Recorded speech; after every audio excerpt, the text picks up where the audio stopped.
En ce mois de novembre 2022, l'équipe du Roscar GT Challenge a concocté une belle surprise à ses participants sur un tracé qu'elle connaît bien, le circuit Paul Ricard. Véritable bouquet final d'une saison 2022 animée, le Roscar 360 permettait aux habitués de la série, ainsi qu'à de nouveaux venus, de s'affronter lors d'une épreuve d'endurance hors championnat d'une durée de 3h45. Une course plaisir dans la plus pure tradition des épreuves Roscar, organisée par Philippe Naniche et Christian Rossi. Ouais, le Roscar avec Philippe, avec vous tous, c'est génial. Ça met en confiance et c'est super bien. C'est pas du tout stressant pour commencer le sport automobile, vraiment. Oui, Philippe, on participe pas mal à pas mal de track day avec lui, c'est bien organisé, donc voilà, on avait à cœur de participer à une première épreuve effectivement avec Philippe.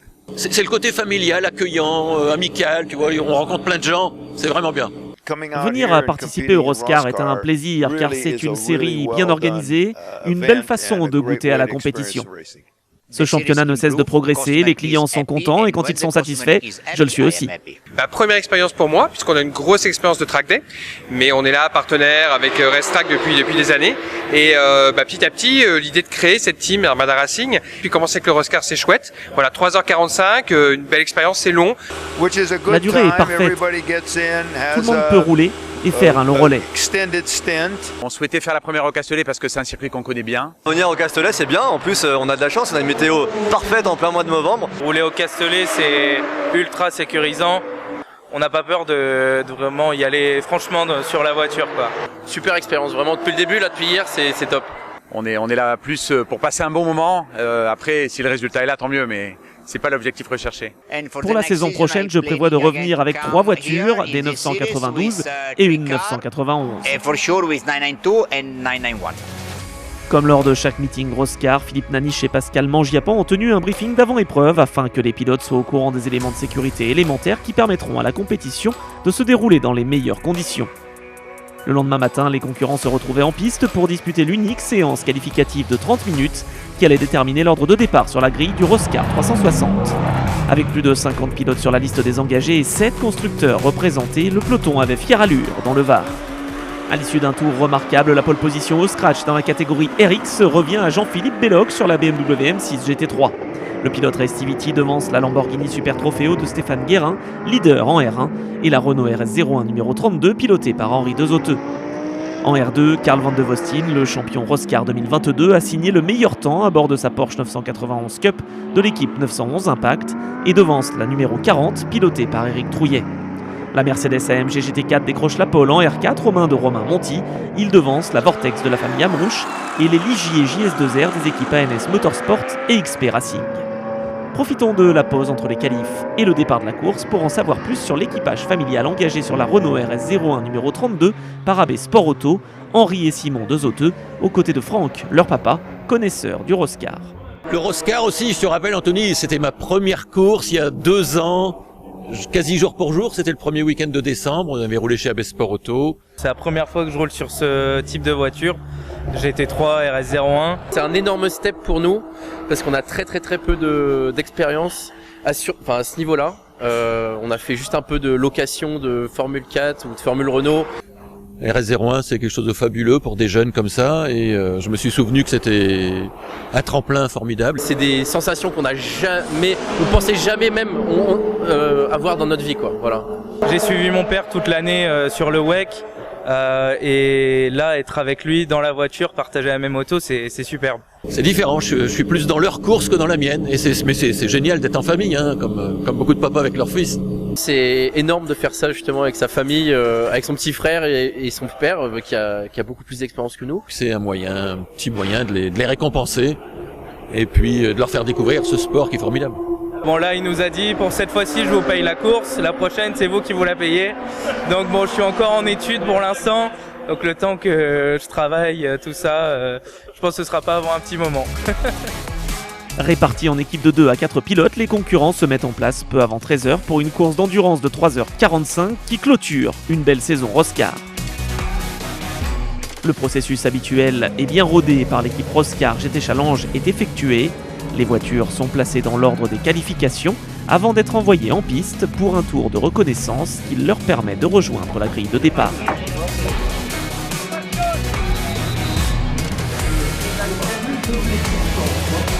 Thank you. Après 2 tours de formation derrière la voiture de sécurité pour une mise en température idéale des pneus et des autos, les pilotes sont prêts à en découdre. Et c'est parti pour cette dernière épreuve Roscar de l'année 2022.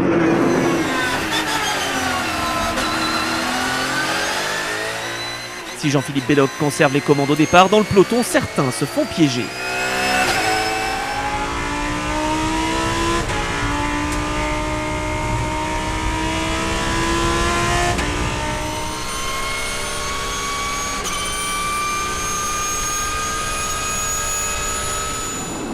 À la chicane du Mistral, la BMW M6 GT3 de l'équipe Race TVT devance la Lamborghini pilotée par Stéphane Guérin et la Renault RS01 de Franck Desauteux, menacée par la Porsche de Karl van de Vostin, leader en R2.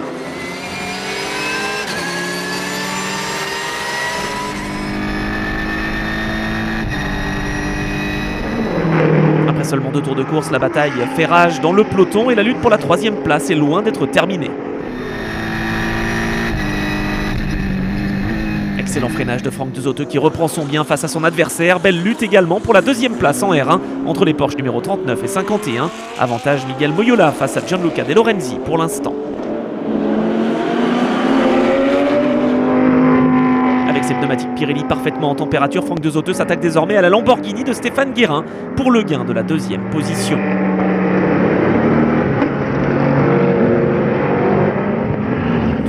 Jean-Philippe Belloc doit cependant se méfier du retour de la Lamborghini Super Trofeo, de l'équipe Arcadia et de la Renault RS01 engagée par AB Sport Auto.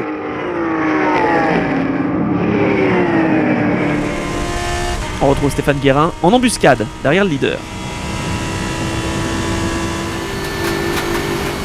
Et ça passe au freinage. Auteur du meilleur tour en course au passage précédent, Stéphane Guérin s'empare des commandes de ce Roscar 360. Le pilote Arcadia est imité quelques instants plus tard par Franck Desauteux au double droit du Bosset. Jean-Philippe Belloc est-il en difficulté? Est-il plutôt sur un rythme conservateur afin d'allonger son premier relais? Eh bien la réponse ne se fait pas attendre. Le pilote Race TVT attaque son adversaire et retrouve la 2e position au premier freinage. Toujours 4e du général, Karl van de Vostin mène la catégorie R2 devant la Porsche numéro 22 de l'équipe de B Auto et la numéro 40 pilotée par Éric Trouillet, auteur d'une superbe remontée après son tête-à-queue au premier virage. Pour leur première course, les pilotes de la Porsche numéro 7 sont eux à la porte du top 10. À quelques minutes des premiers arrêts au stand, Stéphane Guérin est bien installé en tête de course et devance Jean-Philippe Belloc et Franck Desauteux 3e. En R4, les Ligier JS2R sont en embuscade derrière les 2 leaders de la catégorie, la Mercedes numéro 58 et la Vortex numéro 38. En ce mois de novembre, le circuit Paul Ricard offre un terrain de jeu idéal pour les pilotes qui vont désormais devoir repasser par la voie des stands pour effectuer leur premier arrêt. Avec une limitation du temps de roulage à 1h10 maximum par pilote, les équipes ont l'obligation d'effectuer 3 passages par les stands. L'occasion pour les concurrents de découvrir l'ambiance d'une course d'endurance avec relais.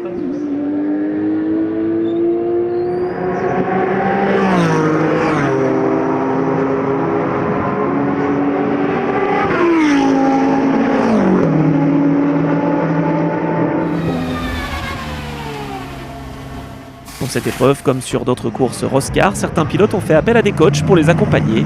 C'est notamment le cas de l'équipe Armada avec Romain Monti, engagé sur la Mercedes AMG GT4 aux côtés de Médéric Isquer et Tony Devallière. Toute son expérience du circuit, de la compétition, elle est extrêmement précieuse. Voilà.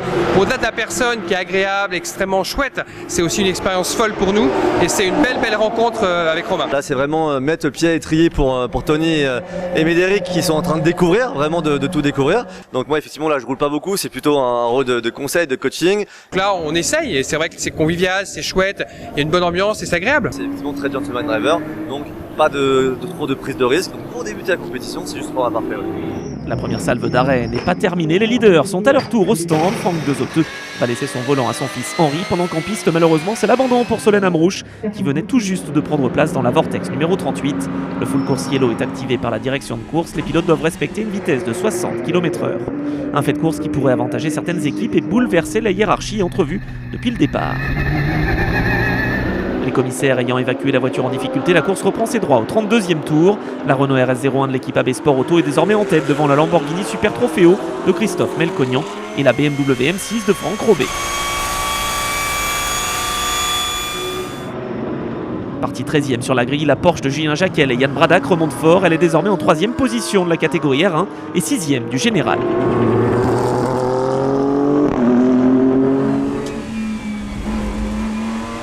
Oh, attention au tête à queue pour la Porsche numéro 52 de l'équipe GDL Racing. En pneu froid, l'adhérence est parfois difficile à trouver.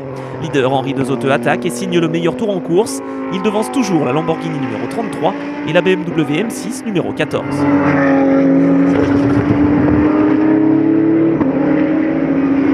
La 4e place du général est toujours propriété de la famille Van de Vostin, tandis que la Porsche de l'équipe Seb Lajou Racing, engagée en R1, doit se méfier du retour de la Porsche numéro 19. En R4, belle prestation de la Mercedes AMG GT4 numéro 58, désormais 3e derrière la Ligier JS2R de Schatz Lemoine et la Porsche Cayman de l'équipe Riviera Motorsport. On retrouve César Van de Vostin à l'attaque sur la BMW de Franck Robé. Superbe freinage pour le pilote 911 Impact qui va malheureusement écoper d'une pénalité pour un arrêt au stand trop court de quelques secondes.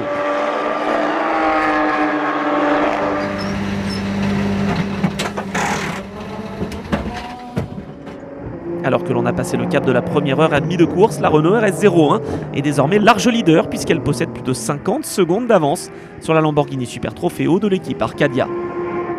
3e place pour la BMW de Franck Robé devant 3 Porsche Cup, la 39, la 19 et la 59.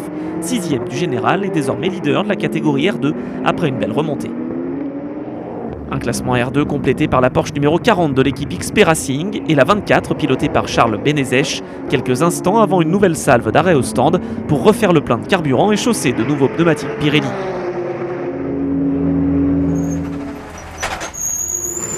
L'occasion d'en savoir plus sur l'implication du manufacturier italien en Roscar avec Baptiste Henry, responsable de la compétition chez Pirelli en France. Ça fait 2 ans qu'on travaille ensemble avec aussi bien les équipes du Roscar que les concurrents et on a créé une belle relation. Au début c'était le Roscar et puis on a élargi au Race Track Days. On est présent sur toutes les dates avec le camion, donc on propose la vente et le conseil, le soutien. Ce qui est important, on fait pas que vendre des pneus, on explique et on dit comment utiliser nos produits de manière optimale. Ici sur le Roscar, on est sur un championnat qui est plus à profil gentleman. Quand je dis ça, c'est au sens noble du terme. Il faut savoir s'adapter avec la gamme qu'on propose et des fois faut savoir l'ajuster aussi. Habituellement on est entre 1 et 2 camions. Là aujourd'hui, on est sur 4 camions, un stock de 900 pneus. Donc on est fournisseur exclusif, ça veut dire qu'il faut qu'on réponde à la demande et le quota sur la course là sur le week-end est de 5 trains par voiture. Notre rôle, c'est de ne rien imposer, c'est que de recommander. C'est le client est libre de l'utilisation qu'il en fait, mais nous notre devoir c'est de s'assurer qu'ils le font dans de bonnes conditions. Et là, je pense que tout le monde a compris qu'on travaillait ensemble et qu'il fallait que ça se fasse dans de bonnes conditions et on prend un vrai plaisir en tout cas à travailler avec le Roscar. En piste également, le plaisir est présent pour les pilotes. La course continue de battre son plein et la lutte pour les positions de tête dans chaque catégorie est intense, un petit peu trop parfois, avec cet incident au virage du pont entre les 2 Porsche de chez GDL Racing, pilotés par Maurizio Fratti et Roberto Fecchio. Jean-Louis Gabrielli sur la Porsche numéro 39 est également une victime collatérale en voulant éviter le contact. Drapeau jaune pour neutraliser la zone et malheureusement en abandon pour la Porsche 992 Cup numéro 52, radiateur endommagé. Pas de souci en tête pour la Renault RS01, désormais aux mains de Simon Dezoteux, qui continue son cavalier seul et qui possède quasiment un tour d'avance sur la Lamborghini numéro 33 après 2 heures de course.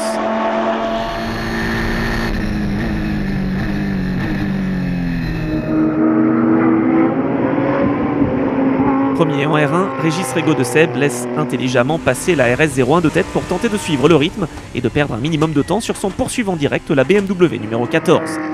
Belle lutte également en R4 entre la Cayman de l'équipe Riviera Motorsport et la 997 Cup de l'équipe Mass Racing. La Renault RS01 de tête se fraye un passage dans le trafic, tandis que la Porsche numéro 24, engagée par l'équipe Restivity, va malheureusement devoir renoncer sur problème mécanique.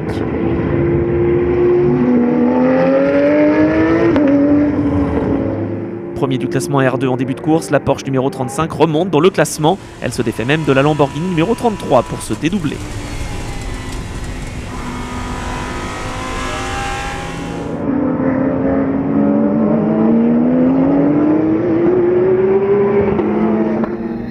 Avec le leader en caméra embarquée, Simon Dezoteux. Que se passe-t-il? Il est débordé par Lucas Robé. Peut-être un freinage manqué au virage du pont. Ah non, c'est plus grave que prévu. Il ne peut plus tourner. Est-ce qu'il va pouvoir rejoindre les stands pour permettre à son équipe de réparer?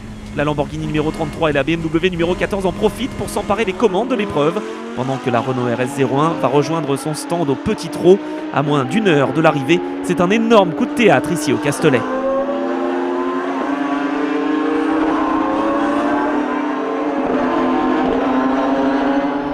Fort heureusement, Simon Dezoteux parvient à rallier les stands. C'est une biellette de direction qui a cédé et qui va forcer l'équipe AB Sport Auto à réparer.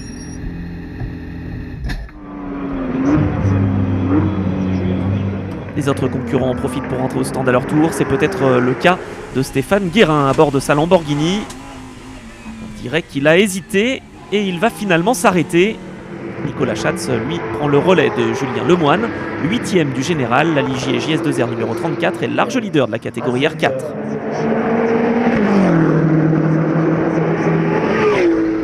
Les réparations sont terminées pour la Renault RS01 qui va pouvoir reprendre la course avec plus de 2 tours de retard.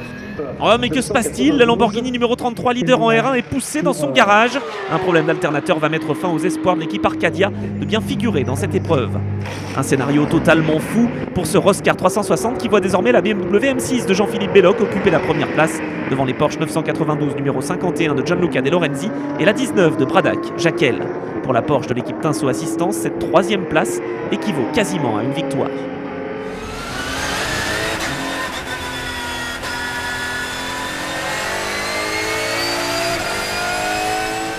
À moins de 25 minutes de l'arrivée, Belloc déroule mais va devoir s'arrêter une dernière fois au stand pour respecter son temps de pilotage maximal d'1h10. Pas de calcul en revanche pour Henri Dezoteux, au volant de la Renault RS01 numéro 32 qui attaque comme un beau diable pour revenir aux avant-postes. Il reste une dizaine de tours au pilote AB Sport Auto pour recoller aux Porsche numéro 19 et 59 afin de tenter de retrouver le podium du général. Le soleil commence à se coucher sur le circuit Paul Ricard. Dans toutes les catégories, les batailles auront été superbes. En R4, la Ligier JS2R numéro 34 se dirige vers la victoire. En R2, c'est la Porsche numéro 59 qui aura su mener une course solide pour devancer les 991 numéro 35 et 40.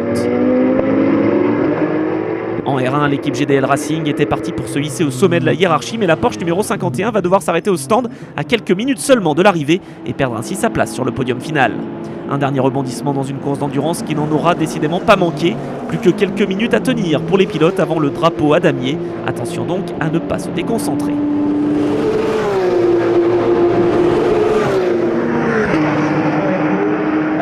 C'est le dernier tour. Attention dans le dernier virage, léger contact entre la Mercedes AMG GT4 et la BMW M6 de tête. Heureusement tout se finit bien pour Lucas Robet qui va franchir la ligne d'arrivée en première position et offrir la victoire à l'équipe Race-Tiviti.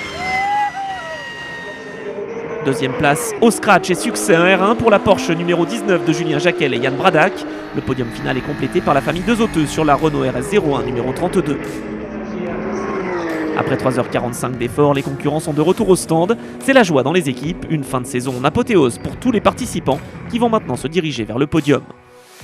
Confirmation du classement final avec la victoire en RX et au général pour Franck et Lucas Robet en compagnie de Jean-Philippe Belloc. Saluons la performance de la Porsche numéro 59 de l'équipe de B-Auto qui s'impose en R2. Très beau podium en R4 avec la présence d'une Ligier, d'une Mercedes et d'une Porsche. Enfin, un coup de chapeau à Julien Jacquel et Yann Bradac pour leur deuxième place finale, synonyme de victoire en R1.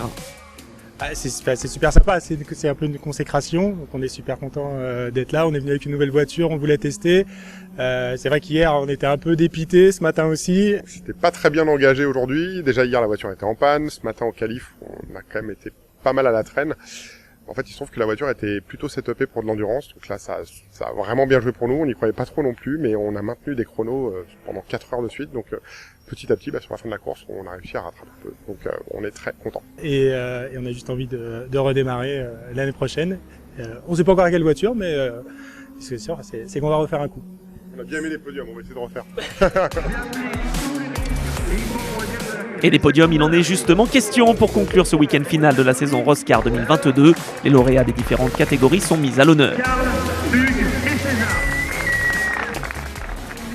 Les équipes et les pilotes vont maintenant pouvoir bénéficier de quelques semaines de repos avant de se retrouver à Manicourt en mars prochain pour l'ouverture de la saison 2023 du Roscar GT Challenge. D'ici là, si vous souhaitez en savoir plus sur les modalités d'inscription et les circuits visités, n'hésitez pas à vous rendre sur le site roscar.fr ou sur la page Facebook Roscar GT Challenge. Ici même au Paul Nicolas, conduit, reste et à Manicourt pour le début